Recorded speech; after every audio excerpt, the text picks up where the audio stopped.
Assalamualaikum warahmatullahi wabarakatuh. Sebagaimana kita ketahui dalam pembelajaran tokoh sebelumnya bahwa Hasan bin Ali radhiyallahu an adalah cucu kesayangan Nabi Muhammad SAW. Ia adalah anak dari Ali bin Abi Thalib radhiyallahu an dan Fatimah radhiyallahu anha. Hasan bin Ali hidup dengan berbagai keutamaan sebagai cucu Nabi Muhammad SAW. Karena doa Nabi Muhammad SAW, juga karena pendidikan dari kedua orang tuanya yang luar biasa, sehingga Hasan dikenal sebagai pemuda yang pemberani, cerdas, cinta damai, zuhud, wara, dan memiliki karakter yang selalu berwibawa.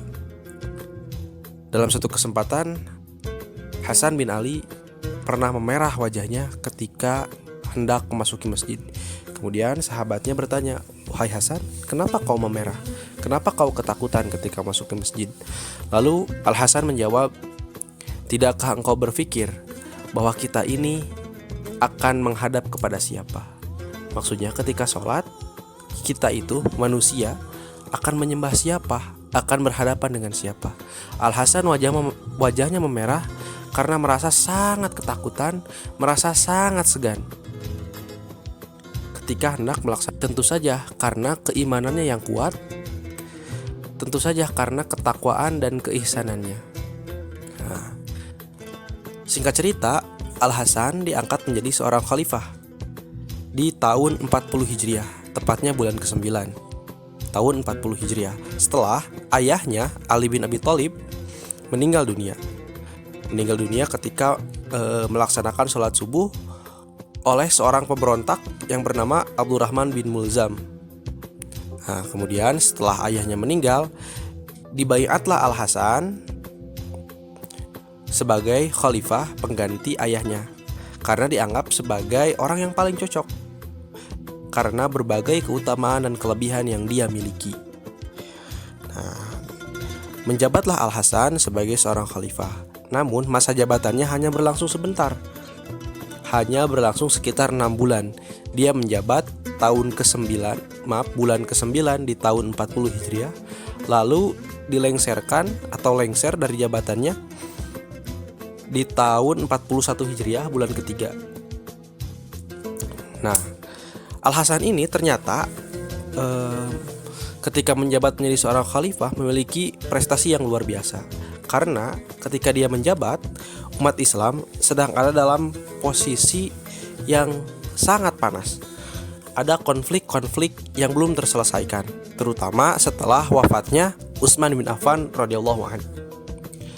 Setelah Utsman wafat di tangan para pemberontak, memanaslah hubungan Ali bin Abi Thalib dengan hubungan Muawiyah bin Abi Sufyan.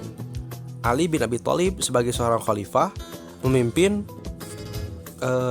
umat muslimin di kota Kufah, Irak. Adapun Muawiyah bin Abi Sufyan adalah seorang khalifah. Muawiyah bin Abi Sufyan adalah seorang gubernur, yang memimpin negeri Syam. Bapak luruskan sekali lagi. Ali bin Abi Thalib adalah khalifah, yaitu pemimpin umat Islam seluruhnya. Dia berkedudukan di Kufah, Irak. Adapun Muawiyah bin Abi Sufyan adalah seorang gubernur yang memimpin wilayah Syam. Muawiyah ini tidak menerima atau tidak mau membaiat Ali bin Abi Thalib sebagai seorang khalifah sebelum Ali bin Abi Thalib bisa menyelesaikan permasalahan tentang siapa yang membunuh Utsman, atau sebelum Ali menyelesaikan kasus terbunuhnya Utsman bin Affan. Muawiyah menolak untuk membaiat Ali sebagai seorang khalifah. Memanaslah dua sahabat tersebut antara Ali bin Abi Thalib dengan Muawiyah bin Abi Sufyan. Kenapa Muawiyah bin Abi Sufyan ingin mengungkap atau menyelesaikan kasus terbunuhnya Utsman? Sebab Utsman bin Affan ini adalah saudaranya Muawiyah. Muawiyah ini saudaraan dengan Utsman bin Affan, sehingga menolak sebelum kasus Utsman terselesaikan. Maka Muawiyah tidak mau membaiat Ali. Memanaslah hubungan mereka. Karena hubungan mereka yang semakin memanas, dimanfaatkanlah oleh para pemberontak sehingga terjadi perang Siffin. Nah, perang antara Ali bin Abi Thalib dan Muawiyah bin Abi Sufyan. Setelah perang itu terjadi, ternyata tidak menghasilkan apa-apa. Baik dari pihak Muawiyah maupun Ali bin Abi Thalib, kedua-duanya menyesal. Karena ya menyedihkan saja. Pihak Ali Islam, pihak Muawiyah juga Islam. Di pihak Ali mengangkat bendera la ilaha illallah, di pihak Muawiyah juga sama, benderanya la ilaha illallah. Di pihak Ali bertakbir, pihak Muawiyah pun sama bertakbir.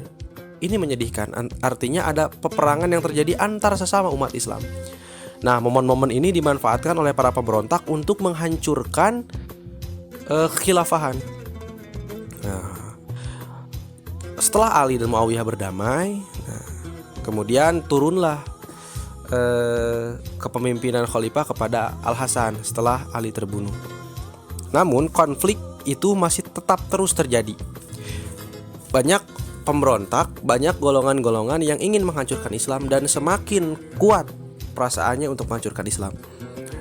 Nah, melihat hal itu, Al-Hasan sebagai seorang yang sangat soleh, sebagai orang yang tidak mencintai jabatan, yang tidak menginginkan jabatan, malah takut terhadap jabatan, sebagai cucu Rasulullah SAW yang selalu mengutamakan kehidupan akhirat, yang selalu mengutamakan kepentingan umat, berpikir mengambil inisiatif untuk menyerahkan kekhalifahannya kepada Muawiyah bin Abi Sufyan. Sebab Al-Hasan berpikir kalau konflik ini terus diteruskan, lama-kelamaan pemberontak akan berhasil menghancurkan umat Islam. Lama-kelamaan pemberontak akan berhasil mengadu domba umat Islam sampai umat Islam itu binasa. Al-Hasan tidak menginginkan hal itu, maka kepemimpinan atau kekhalifahan umat Islam saat itu diserahkan kepada Muawiyah. Sebab Al-Hasan percaya bahwa Muawiyah lebih mampu, bahwa Muawiyah punya kapasitas sebagai seorang pemimpin, memiliki kecerdasan, memiliki kepiawaian yang luar biasa untuk memimpin umat Islam. Bahkan kalau dibandingkan saat itu tentara, dari segi tentara saja ya, tentara Islam di Kufah tempat Hasan berada dengan tentara Islam yang ada di Syam tempat Muawiyah berada itu berbeda jauh. Lebih kuat tentara yang ada di Syam. Nah, maka dari itu Al-Hasan menyerahkan kepemimpinannya kepada Muawiyah bin Abi Sufyan. Perlu dicatat bahwa apa yang dilakukan Al-Hasan ini adalah salah satu sikap yang sangat gentle, maksudnya yang sangat jantan, yang sangat berani. Sebab Al-Hasan rela menyerahkan kepemimpinannya, jabatannya sebagai khalifah kepada Muawiyah demi kepentingan umat, agar umat tidak terpecah belah, agar umat tetap damai, agar umat Islam tetap bersatu dan berjaya. Nah, keputusan Al-Hasan adalah keputusan yang baik. Para ulama sepakat bahwa Al-Hasan mengambil langkah yang baik. Ya, itulah bukti bahwa cucu Nabi Muhammad SAW yang satu ini adalah cucu yang paling mirip dengan beliau, juga adalah cucu yang memiliki kecerdasan, memiliki kesolehan yang luar biasa. Selain itu, Al-Hasan seperti itu juga berkat doa Nabi Muhammad SAW dalam satu hadis yang diriwayatkan oleh Imam Al-Bukhari. Rasulullah SAW bersabda bahwa Al-Hasan ini adalah seorang sayyid. Kelak dia akan memperdamaikan dua pasukan muslimin dengan perantaranya. Dan terbukti Al-Hasan berhasil mendamaikan antara pasukan Islam Ali bin Abi Thalib atau Islam Kufah dengan pasukan Islam yang ada di Syam, pasukan Muawiyah. Itulah pembelajaran kita tentang Al-Hasan radhiyallahu anhu. Mudah-mudahan Anda dapat mengambil pelajaran. Sekian dari Bapak. Assalamualaikum warahmatullahi wabarakatuh.